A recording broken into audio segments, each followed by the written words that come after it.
Bonjour à chacun, nous sommes contents de vous retrouver. Nous sommes mercredi 28 janvier. Et oui, déjà, le mois de janvier est très vite passé déjà, donc 2026. Nous allons aborder le deuxième cours dont le thème c'est Saint, Saint, Saint. Et aujourd'hui, c'est appelé à être saint. Donc, il s'agit bien de nous. Vous avez bien eu raison d'être là ce soir. Dans Isaïe, au chapitre 43, versets 1 à 3, nous lisons: Ainsi parle maintenant, c'est important, l'Éternel qui t'a créé, ô Jacob, et celui qui t'a formé, ô Israël. Sois sans crainte, car je t'ai racheté. Je t'ai appelé par ton nom. Tu es à moi. Et si tu traverses les eaux, je serai avec toi. Et les fleuves, ils ne te submergeront pas. Si tu marches dans le feu, tu ne brûleras pas. Et la flamme ne te consumera pas. Car je suis l'Éternel, ton Dieu, le Saint d'Israël, ton Sauveur. En révélant à son peuple son plan prophétique, Dieu donne des paroles puissantes comme celle-ci. Je t'appelle par ton nom. Dieu appelle chacun de nous individuellement. Il dit: Tu es à moi. Tu es l'un de ceux que j'ai choisis. Je t'ai choisi pour que tu m'appartiennes. Je t'ai choisi pour être mis à part. Tu n'appartiens pas au monde, mais, mais à moi. Tu ne t'appartiens pas toi-même, à toi-même, mais à moi. Rappelons-nous, lorsque Paul nous parle de la croix, il dit que nous avons été rachetés à un grand prix. Nous ne nous appartenons plus, et à cause de cela, nous devons glorifier Dieu dans notre corps. Nous pouvons aller dans la lecture de 1 Corinthiens 6, versets 19 à 20. Ne savez-vous pas que votre corps est le temple du Saint-Esprit qui est en vous, que vous avez reçu de Dieu, et que vous ne vous appartenez plus à vous-même, car vous avez été rachetés à un grand prix. Glorifiez donc Dieu dans votre corps et dans votre esprit qui appartiennent tous les deux à Dieu. Par nos vies, nous devons montrer que nous ne nous appartenons plus, mais que nous appartenons à Jésus. Il a payé le prix. Dieu peut nous dire à juste titre: Tu es mien, tu n'es plus tien. Faire face à cela implique que c'est vraiment fantastique. Tu es mien, tu n'es pas tien.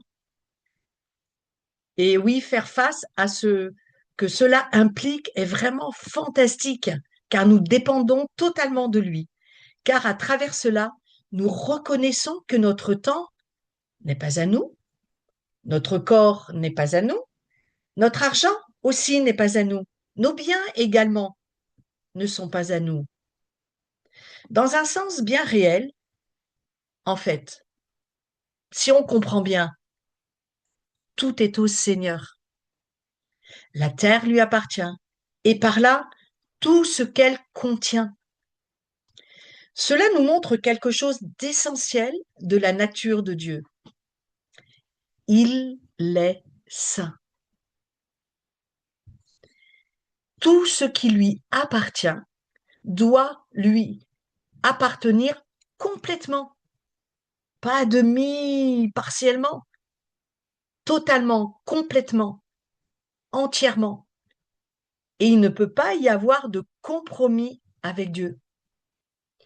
Nous voyons dans les Écritures, ouais, que c'est un Dieu sans compromis. C'est pourquoi il a envoyé son Fils pour donner la vie. En fait, si nous ne répondons pas avec foi à ce que Dieu demande, en fait, nous choisissons la mort par notre incrédulité. notre manque de volonté à nous repentir et à nous tourner vers lui. Nous n'aimons pas tellement faire face aux conséquences d'un tel comportement. C'est pourquoi, si nous aimons souvent parler de l'amour de Dieu, nous n'aimons pas aussi souvent envisager la sainteté, la justice de Dieu, la vérité et même la colère de Dieu. Et ce qui est bien, bon, comme un père, Dieu nous encourage toujours. Dieu encourage toujours son peuple parce qu'il y a une notion d'appartenance, donc d'amour. Il est le Dieu de la promesse. Et dans ces versets, il fait beaucoup de promesses formidables. Quand tu traverses les eaux, eh ben, je serai avec toi. Et les fleuves, ils ne te submergeront pas. Quand tu marches dans le feu, eh bien, tu ne te brûleras pas. Et aucune flamme ne t'embrasera. C'est des merveilleuses promesses qui nous sécurisent. Ah, il est grand, notre Dieu. Il est notre sécurité, notre protection. Qu'importe par où nous devons passer, si nous sommes dans le plan de Dieu et lui obéissons fidèlement. Et là, il y a un si, donc ça veut dire qu'il y a des conditions. Si nous sommes dans le plan de Dieu et lui obéissons fidèlement, ce sont les conditions, Dieu sera là. Il sera toujours là, à nos côtés. Il prendra soin de nous, il nous protégera, il nous guidera. Et pourquoi? Pourquoi? Il pourrait très bien ne pas le faire. Parce que justement, nous sommes son peuple saint et mis à part. C'est une notion, pas une notion, mais c'est un positionnement du cœur de Dieu, parce que nous sommes son peuple, saint et mis à part. Alors il va accomplir les promesses merveilleuses qui nous donne individuellement, en famille, en communauté, et pour les nations aussi. Il poursuit en disant, car je suis l'Éternel, ton Dieu, c'est Ésaïe, le Saint d'Israël, ton Sauveur. Ce n'est pas parce que Dieu est saint que nous avons besoin d'un Sauveur. Très souvent, on entend dire, oh Dieu est amour, donc eh ben, il doit pardonner à tout le monde. Et à la fin, tout le monde eh ben, se retrouvera au ciel. Ou un style comme une chanson, tout le monde ira au paradis. Oui, bien sûr, Dieu est amour, mais il est intrinsèquement, complètement, entièrement saint. C'est sa nature. Dieu ne peut pas s'unir pour l'éternité avec quoi que ce soit de souillé, d'impur, d'injuste à ses yeux. C'est impossible. C'est pas sa nature. C'est pourquoi nous avons besoin de venir à lui pour être sanctifiés et marcher en sainteté de vie. Et il le dit bien, toujours dans Ésaïe, je suis l'Éternel. Il se présente. C'est pas un inconnu. C'est pas un Dieu inconnu. C'est un Dieu qui se laisse connaître. Mais il dit qui il est. Je suis l'Éternel, votre Dieu. C'est pas n'importe quel Dieu. C'est mon Dieu. C'est notre Dieu. Le Saint, votre Sauveur. Et parce qu'il est saint, justement, nous avons besoin d'un Sauveur qui nous purifiera par son sang de toute souillure et de toute iniquité. Si nous prenons maintenant dans le Nouveau Testament ce merveilleux premier chapitre de l'Épître aux Éphésiens, Paul nous dit que c'est le dessein même de Dieu que nous soyons saints. C'est son désir. Au verset 4, nous lisons, en lui, Dieu nous a élus avant la fondation du monde pour que nous soyons saints et sans défaut devant lui. Voilà le dessein de Dieu. Avant la fondation du monde. Son appel était sur notre vie, sur ma vie, sur tous ceux qui seraient un jour son peuple, afin que nous devenions saints et irréprochables devant lui. Et oui, sans Jésus, sans le Sauveur, sans la purification par son précieux sang, cette sanctification serait tout à fait impossible. On ne pourrait même pas l'acheter. C'est pour cela que nous ne pouvons pas parler de sainteté et en même temps nous éloigner de la croix. C'est justement le contraire. Un autre positionnement. C'est seulement en venant à la croix que nous connaîtrons la purification de nos impuretés. Et c'est seulement par la puissance du Saint-Esprit, venant sur nous et en nous, nous montrant nos défauts, que nous connaîtrons que Dieu nous rend saints et irréprochables devant lui. Maintenant, parler ainsi peut susciter, bien sûr, des sentiments de peur. Ouh là là, je ne sais pas si je pourrais remplir ces conditions, hein. Oh, mais en fait, je ne sais pas si je pourrais être comme cela. Parce que qu'est-ce qui va m'arriver si la sainteté de Dieu vient vraiment sur moi? Cela peut être impressionnant et cela peut effrayer. Eh ben justement, ben, c'est des réactions qui sont tout à fait charnelles.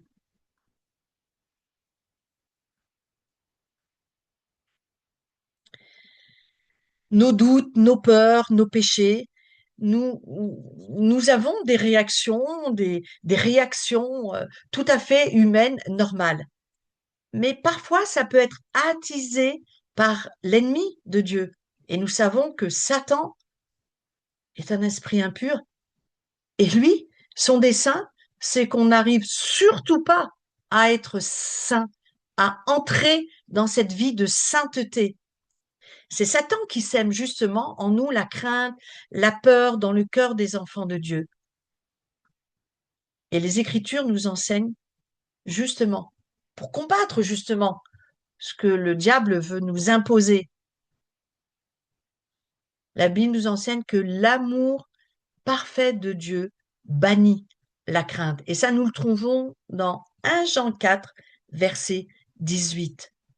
L'amour sans la peur, sans la crainte, mais dans la confiance. Si nous voulons être le peuple saint de Dieu, alors nous devons nous soumettre à lui tel que nous sommes, tel que nous sommes, avec nos péchés, nos incertitudes, nos peurs, nos doutes, nos indignités. C'est notre humanité, de moins en moins, bien sûr, mais c'est là et nous savons qu'il peut nous aider par le Saint-Esprit. Et avec tout ce que nous savons qui en nous déplaît à Dieu, nous devons soumettre tout cela et de ne pas avoir peur, mais de, de, de lui faire confiance à cause de l'amour qu'il a, ben, pour moi, pour chacun. Et de ne pas hésiter parce que le diable, lui, nous rattrape dans nos pensées. Sans doute aussi, certains d'entre nous pensent un instant, voilà, attendez, s'il vous plaît. Lorsque nous parlions d'être en Christ, nous disions justement que nous avions déjà été rendus justes et saints, que nous avions déjà été sanctifiés devant Dieu. Alors justement, mais pourquoi parler de revenir à la croix, de devoir s'incliner à nouveau devant Dieu et de devoir faire face à l'impureté dans nos vies? Ben ouais, justement, cela fait partie du dilemme de la vie chrétienne. Le Saint-Esprit a toujours une réponse. Justement, en réponse à cela, nous pourrions dire ce que Dieu a fait pour nous en Jésus. Et c'est déjà quelque chose qui est déjà parfait. En lui, nous sommes rendus droits et saints. Mais rappelez-vous ce que nous disions alors. cette droiture et cette sainteté de vie, cet amour déjà perfectionné en Jésus, tout cela devait être mis en œuvre dans notre âme, dans notre intelligence, dans notre affectivité et nos émotions, dans nos relations aussi, dans notre volonté. Dieu a tout accompli. C'est une révélation à prendre.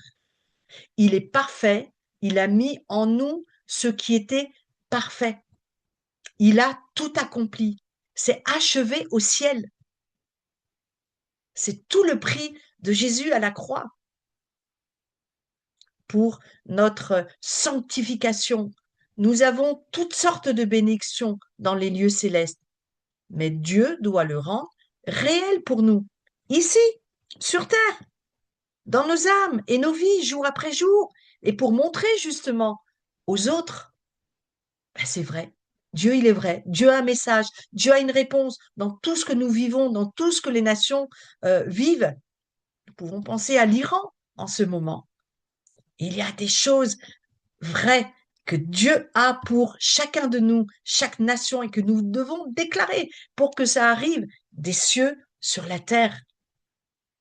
Ce qui veut dire que notre intelligence n'est pas encore pleinement sainte, effectivement. Comme nous le savons, nous avons encore des pensées impures, nous avons encore des pensées de critique et toutes sortes de pensées qui déplaisent à Dieu. À cause de cela, justement, Dieu a prévu quelque chose. Dieu a besoin de renouveler notre intelligence afin que nous ayons vraiment celle du Christ, que nous pensions avec l'intelligence de Christ et que nous sachions comment, justement, rejeter toute pensée impure que le diable peut nous mettre. Il en est justement de même avec ce que l'on affecte. C'est facile pour nous de désirer ce qui est impur, ce qui n'est pas de Dieu. Bien sûr, il y aura toujours dans notre vie des tentations. C'est purement humain, on a été fait comme ça.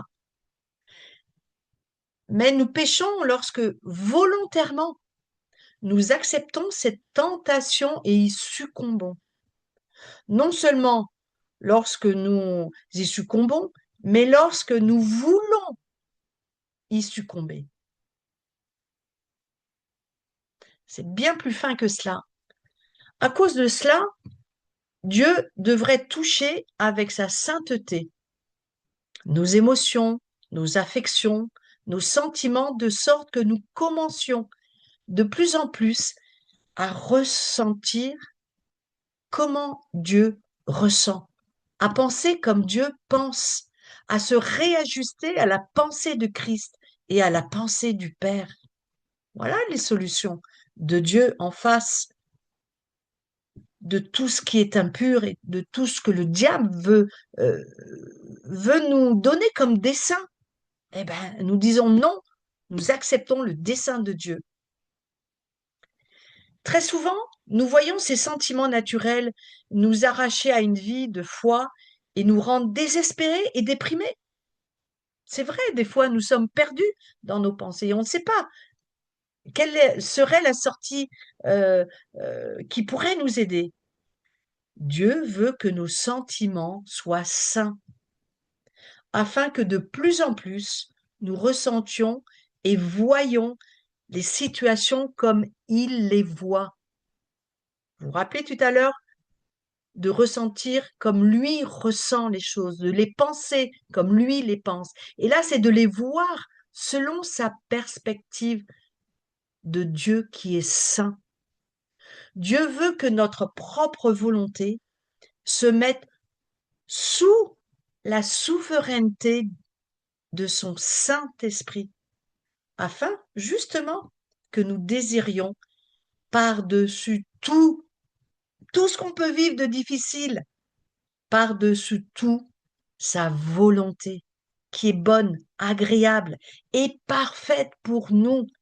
Nous devons le saisir par la foi et commencer à le vivre de plus en plus C'est une réalité spirituelle qui doit être déclarée de notre bouche, par la foi, avec confiance.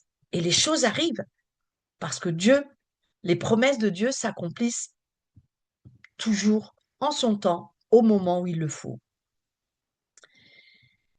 Alors l'ennui, c'est que dans nos vies, il y a encore tant du vieux moi qui se manifeste. Si nous cherchons à nous plaire, nous ne pouvons pas plaire à Dieu en même temps. Un grand nombre de nos paroles, de nos actions, de nos attitudes, de nos regards critiques sur autrui favorisent plutôt nous-mêmes que Jésus. Et là, c'est nous le centre. Ça fait partie du vieux moi. Venir à une vie de sainteté, c'est en venir à dire comme Paul, j'ai été crucifié avec Christ. Et ces Galates de vin que nous connaissons tous, qui, qui confirment ce que Colin Urquhart veut nous faire comprendre au niveau de cette vie de sainteté. Ce moi naturel, qui voulait toujours être au centre et qui se manifeste dans notre vie, lui, il a été crucifié. Ça, c'est la bonne nouvelle du royaume des cieux. Il est mort, il est enterré, ce vieux moi. Et Galate de 20 continue en disant, mais ce n'est plus moi qui vis. Mais alors c'est qui? Bah, c'est pas mon conjoint, c'est pas les autres. C'est Christ qui vit en moi. Ceci, nous devons l'exprimer jour après jour, en demandant l'aide du Saint-Esprit, en lui partageant nos difficultés, justement. Nous ne devons pas permettre en aucune façon à ce vieux moi de ressurgir et de se manifester. C'est pas facile, mais nous avons la victoire en Jésus. Nous devons savoir et se le répéter que le principe de la mort sur la croix s'applique à la vie du moi,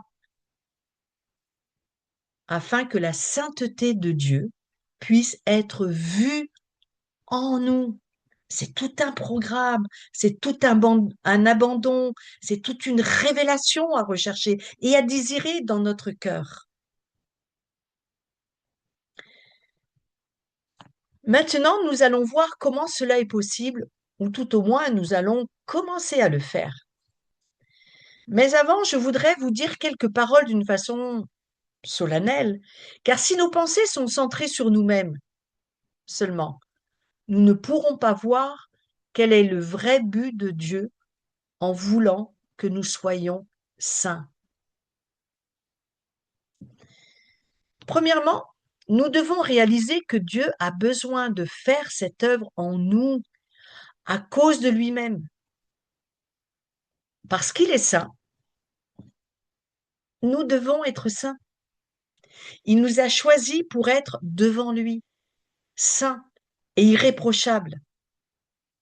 Et Dieu nous promet que ces bonnes œuvres qu'il a commencées en nous, il les conduira à la perfection. Mais il y a aussi quelque chose de très important qu'il nous faut réaliser durant ces dernières années. Dieu a répandu son Saint-Esprit avec une grande puissance sur des milliers de personnes. C'est Colin Urquhart qui parle de ces années bien avant nous. Alors pourquoi le renouveau? Comment cela est souvent appelé comme cela? N'a-t-il pas eu un plus grand impact même au sein de l'Église? Et pourquoi y a-t-il eu autant de personnes qui ont été capables de lui résister? Oui, justement, résister, cela est bien exact. En effet, il y a eu dans le pays de Colin Urquhart et dans d'autres nations bien plus de personnes à l'intérieur de l'Église qui ont résisté à l'œuvre de l'Esprit plutôt que de se soumettre dans le flot de l'œuvre divine. Mais alors, pourquoi l'Église n'a-t-elle pas un plus grand impact sur les nations? Si c'est vrai que nous possédons la vérité, et si c'est vrai que Dieu a rendu disponible à son Église la vie et la puissance du Saint-Esprit. Alors pourquoi dans la société du monde moderne, l'Église apparaît-elle comme une bonne farce? Ou tout au moins n'a-t-elle pas cet impact profond qu'elle devrait avoir sur la société et sur la vie des hommes? C'est un très bon constat qui nous fait réfléchir parce que nous sommes l'Église et cela nous concerne aussi, ce constat que Colin Urquhart fait. Aujourd'hui, nous pourrions avoir ce même constat. La réponse à ces questions légitimes est très simple. Le renouveau de ces dernières années a démontré qu'avoir la joie de Dieu, l'amour de Dieu, la paix de Dieu et même la puissance de Dieu n'était pas suffisant, ce qui doit aller de pair avec cela. Je pense que vous avez ce mot, c'est la sainteté de Dieu. Si nous lisons l'histoire des différents réveils survenus au cours de l'histoire de l'Église, nous remarquerons qu'il y a une certaine qualité dans les sermons, une qualité de vie parmi les chrétiens. Et cette qualité, c'est la sainteté. Je ne parle pas d'un mouvement de sainteté ou de quelque chose de ce genre, mais je parle de chrétiens vivants dans la sainteté de Dieu, de chrétiens qui, avec l'amour, la joie, le fruit de l'esprit, en fait, la paix et la puissance de Dieu manifestaient aussi sa sainteté. Je crois qu'en ces jours, Dieu veut créer par-dessus tout un peuple saint et mis à part pour lui. Que pouvons-nous dire à une société impie, impure, où il y a une telle dégradation de la morale actuellement? Qu'avons-nous à lui dire à moins de lui proclamer la sainteté de Dieu en l'exprimant dans nos propres vies? Nous pouvons avoir nos propres campagnes contre l'immoralité, la corruption de notre société, toute la saleté, mais en fait, elles sont bien peu efficaces. Bien sûr, si nous mettons tous nos efforts pour quelque chose, nous en obtiendrons, bien sûr, quelques bénéfices. Mais vous et moi, nous savons que là n'est pas le vrai problème. Comme le dit Jésus, et ça nous trouvons en Matthieu 15, versets 18 et 19, le vrai problème, c'est mon cœur, c'est le cœur de l'homme. Donc, et nous commençons à vraiment bien le comprendre, à le saisir, si nous voulons voir la sainteté de Dieu dans notre société, si nous voulons voir le salut de Dieu venir dans nos nations par sa puissance régénératrice, comme la France, comme l'Iran, chacune des nations, alors vous et moi, nous devons faire face et permettre à Dieu de transformer nos vies en vue de la sainteté. Donc en résumé, faire face au sujet de la sainteté, c'est y faire face, premièrement pour l'amour de Dieu et deuxièmement pour l'amour du monde. Jean 3,16, on le connaît tous. Dieu a tant aimé le monde qu'il a donné son Fils unique. Et Dieu aime immensément le monde. Dieu aime tant le monde aujourd'hui qu'il a besoin d'avoir au milieu de ce monde. Et nous, il a besoin au milieu de ce monde, dans ce monde, des fils et des filles saints pour apporter au monde le saint évangile. Et que ce ne soit pas une bonne nouvelle proclamée par des personnes dont la vie ne reflèterait pas justement la sainteté de Dieu. mais au contraire, par des personnes qui marchent en sainteté de vie et avec droiture devant Dieu. Eh bien oui, nous pouvons nous boucher les oreilles, fermer les yeux à cela.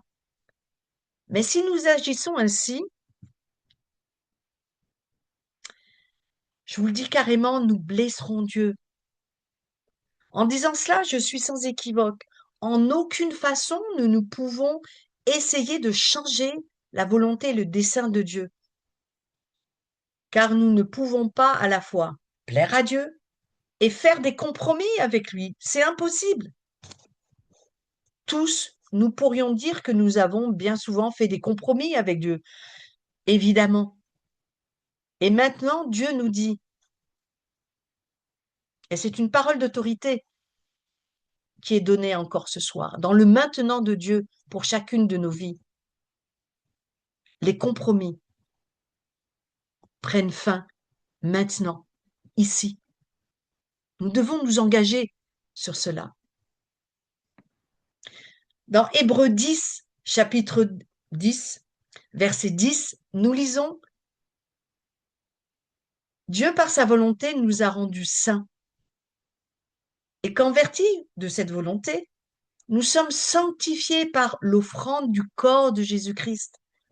Une fois pour toutes, c'est fait, c'est acquis.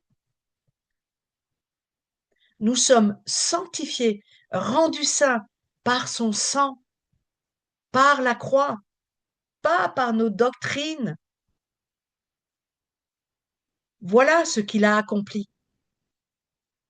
Quelques versets plus loin, nous lisons que par une seule offrande, celle de sa vie, il a amené à la perfection pour toujours ceux qui sont sanctifiés. Et ça, Hébreux 10, verset 14. Littéralement, il est écrit ceux qui sont en train d'être sanctifiés. Merci Seigneur. Merci ceux qui sont en train d'être sanctifiés. Nous sommes en marche dans cette sanctification qui est un acte d'amour du Père pour nous. Voyez-vous, nous devons laisser agir l'œuvre de la croix dans nos vies maintenant afin d'atteindre cette sainteté de vie. Amen. Voilà ce que Colin Urquhart voulait nous partager dans ce deuxième cours. Nous sommes appelés à être saints. Et qui dit appelé, il y a une réponse à donner maintenant au Seigneur. Il y a des questions ou des affirmations, des déclarations que Colin met toujours à la fin des cours que je vais vous présenter. Dieu est un Dieu qui a un dessein. Amen. Merci Seigneur. Merci Seigneur. Il y a un plan pour chacun de ses enfants, pour chacun de nous, quel que soit notre arrière-plan religieux, chrétien. Et au cœur même de ce dessein, je crois que vous le dites tous derrière vos écrans, il y a la sainteté de Dieu pour son peuple, la sainteté de son peuple dont nous faisons partie. Le petit 1, une affirmation, une déclaration. Dieu nous a appelés. Amen. Il a payé le prix pour que nous soyons saints et siens. On va avoir un petit jeu de mots dedans. Il a payé le prix pour que nous soyons siens. Ésaïe 43, 1, 3, nous l'avons lu tout à l'heure. Nous pouvons le relire.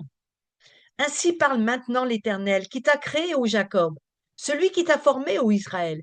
Et nous voyons entre celui qui a été créé et après celui qui a été formé, il y a toute une transformation. C'est la nôtre. Ne crains rien parce que je te rachète. Je t'appelle par ton nom, tu es à moi. Si tu traverses les eaux, je serai avec toi. Et les fleuves, ils ne te submergeront point.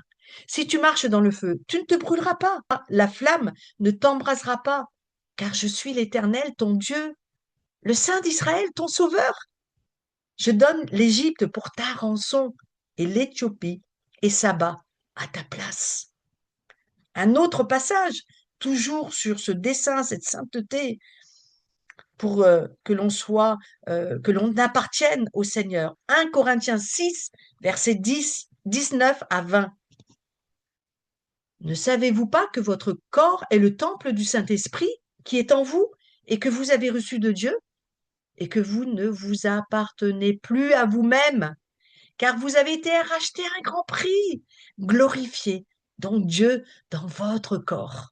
Louez-le, adorez-le dans votre corps et dans votre esprit qui appartiennent à Dieu. Obéissons-lui, pratiquons ce qu'il nous demande. C'est cela aussi glorifier. Le petit 2, une question. Quel est alors le dessein de Dieu pour chacun de nous? Il y a 3 passages, 3 versets. Le premier dans le psaume 24, verset 1-4, un psaume de David. À l'Éternel la terre et ce qu'elle renferme, le monde et ce qu'il habite, car il a fondé sur les mers et a fermi sur les fleuves. Qui pourra monter à la montagne de l'Éternel? Qui s'élèvera jusqu'à son lieu saint? Qui? On a la réponse au verset 4. Celui qui a les mains innocentes et le cœur pur. Celui qui ne livre pas son âme au mensonge et qui ne jure pas pour tromper. La deuxième lecture, en Éphésiens, chapitre 1, verset 4. En lui, Dieu nous a élus avant la fondation du monde pour que nous soyons saints et irrépréhensibles devant lui. Troisième passage, 1 Pierre, chapitre 2, verset 9. Vous, au contraire, vous êtes une race élue, un sacerdoce royal, une nation sainte, un peuple acquis, afin justement que vous annonciez les vertus de celui qui vous a appelé des ténèbres à son admirable lumière. Vous aurez certainement une réponse à écrire suite à ces 3 versets. Le petit 3, une autre question. Quelles en sont les implications pour notre temps, notre vie, notre corps, notre argent et nos biens? Nous lisons dans Colossiens 3, versets 3 à 4. Romains 12, verset 1. Je vous exhorte donc, frères, par les compassions de Dieu, à offrir vos corps comme un sacrifice vivant, saint, agréable à Dieu, ce qui sera de votre part un culte raisonnable, ou nous pouvons dire aussi une adoration qui plaît au Seigneur. Acte 4, verset 32. La multitude de ceux qui avaient cru n'était qu'un cœur et qu'une âme. Nul ne disait que ses biens lui appartenaient en propre, mais tout était en commun entre eux. Petit 4, nous avons besoin d'entrer dans ce plan par un acte de volonté. Donc c'est un appel qui est fait. Nous lisons dans Deutéronome 30, versets 19 à 20. J'en prends aujourd'hui à témoin contre vous le ciel et la terre.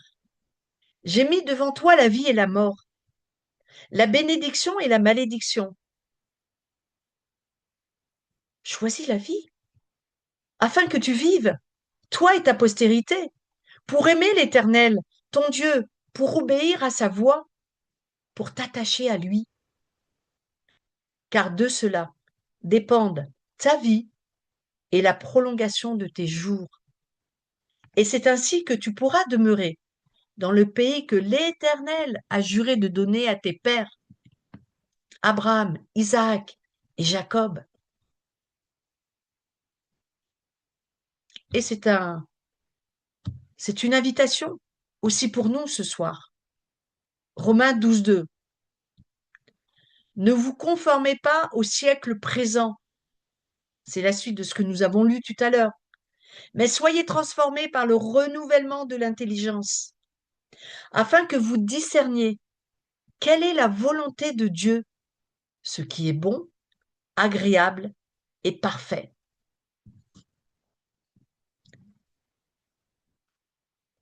Ce serait plus là, Romains 12, le verset 3. Petit 5.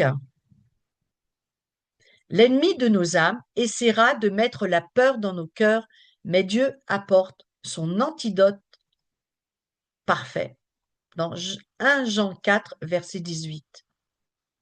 La crainte n'est pas dans l'amour, mais l'amour parfait bannit la crainte.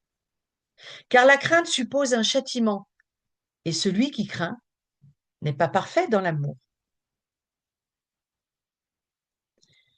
Petit 6. En faisant face à ce que Dieu nous dit, nous avons besoin de laisser constamment la croix agir dans nos vies.